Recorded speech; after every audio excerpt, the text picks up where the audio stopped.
हम लोग जो इसका आंदोलन कर रहे हैं, क्यों कर रहे हैं? बराबर है कि झूठ है? एक मिनिस्टर को ये मालूम नहीं है कि देश में क्या आंदोलन चल रहे हैं, कितने आंदोलन चल रहे हैं। हेलो दोस्तों, नमस्कार। मैं आपको बता दूं कि यहाँ पे commander Ashok Rawat ji EPS 95 pension धारकों के पेंशन वृद्धि को लेकर सरकार पे सीधा निशाना साधा है।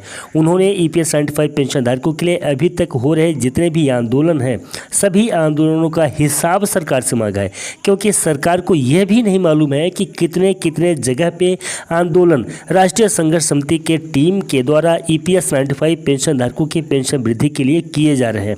दोस्तों, मैं आपको सुनवाता हूँ कमांडर अशोक रावत जी के भाषण को कि उन्होंने किस प्रकार से अपने पूरे रोष के साथ में ईपीएस 95 पेंशन धारकों के मुद्दे को रखा है। हम लोग जो इसका आंदोलन कर रहे हैं, क्यों कर रहे हैं?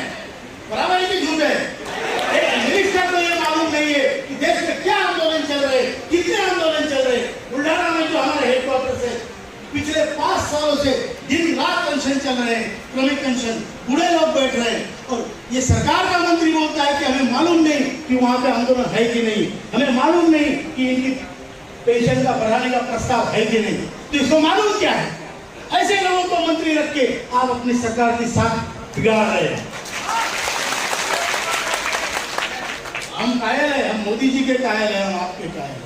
जो अच्छे काम किए उसमें हमारा भी सहभाग भी है, सहयोग भी है, समर्थन भी। लेकिन जब हमारे पेट पे आती है तो कोई ज्ञान नहीं चलता। जब पेट की बात आती है, भूख की बात आती है, तो ज्ञान से पेट भरता है क्या? हमें हमारा न्याय चाहिए। हमें आदरणीय प्रधानमंत्री जी ने 2 बार बुला के ये बताया हुआ है कि तुम्हारा काम मैं करूंगा। उसके बाद 20 मीटिंगें हमारी लेबर मिनिस्टर से हुई है। लेबर मिनिस्टर को हमने 20 बार पावर पॉइंट प्रेजेंटेशन समझाया। सर जी, वित्त सचिव से हमारी मीटिंग हुई है, उनको पूरा मामला पता है, सीपीएफसी को मामला पता है, पार्लियामेंट्री स्टैंडिंग कमेटी ने हमारी पार्लियामेंट में बुला के पूरा हमारी विटनेस ली है, सबको मालूम है। तो फिर रिजल्ट क्यों नहीं है? सबको मालूम है तो रिजल्ट क्यों नहीं है? जिस देश का बाप भूखा है उस देश को मैं क्या कहूँ? बुरा भी कहूँ तो मेरा ही है, अच्छा ही कहूँ तो भी मेरा है। लेकिन इस द्विधा को हटाना पड़ेगा, और हमें भी आपकी जो यात्रा निकली है प्रगति की, उसमें हमें साथ लेना पड़ेगा। हमें भी साथ लेना पड़ेगा, क्योंकि ये देश मेरा है, मेरे बाप का भी था, उसने भी काम करके खपा है इसमें, हम भी काम करके खपे हैं इसमें, और इसकी दखल आपको लेनी पड़ेगी, आपके सरकार को लेनी पड़ेगी। हम ऐसे नहीं मरने वाले, न्याय लेके मरेंगे। मंजूर है? न्याय लेके मरेंगे। आपको मैं ज्यादा समय नहीं लूंगा, मैं जानता हूं आपका समय बहुत कीमती है। सरकार की कोई पेंशन योजना है, ओल्ड पेंशन योजना, न्यू पेंशन योजना।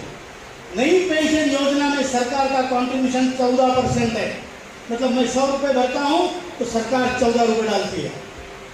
श्रमयोगी मानधन योजना में सरकार का कंट्रीब्यूशन 100% है, मैं 100 भरता हूं, सरकार 100 भरती है।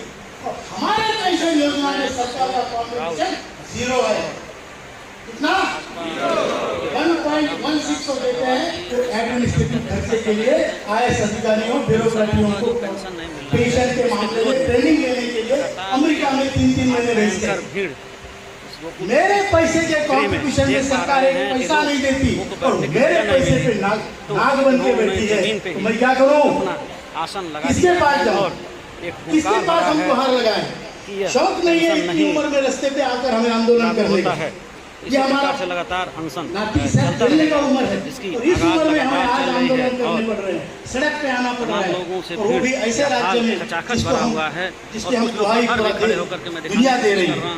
तो हमारे साथ अन्याय है। अग्रवाल जी, अग्रवाल सर, सांसद जी, सांसद महोदय, आप हमारी गुहार को सुनिए और आप अपने सरकार तक पहुँचाइए। आप बीजेपी के महामंत्री भी है और आप एक सांसद भी है, आपने हमारा समस्या वहाँ पे बताई भी है।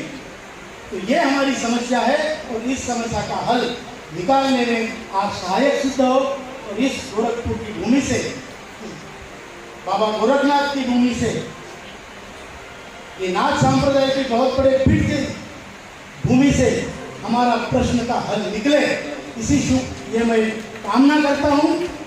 और आपको धन्यवाद देता हूँ कि आप यहाँ पे आए। हमारी भावनाओं में, हमारी आवाज़ों में जो आर्तता है उसको अन्यथा न लीजिए।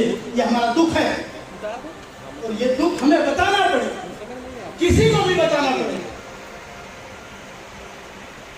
इसलिए आपसे प्रार्थना है कि हमारा जो प्रॉब्लम है जल्दी से जल्दी सॉल्व कीजिए और हम इस देश में किसी भी समस्या का,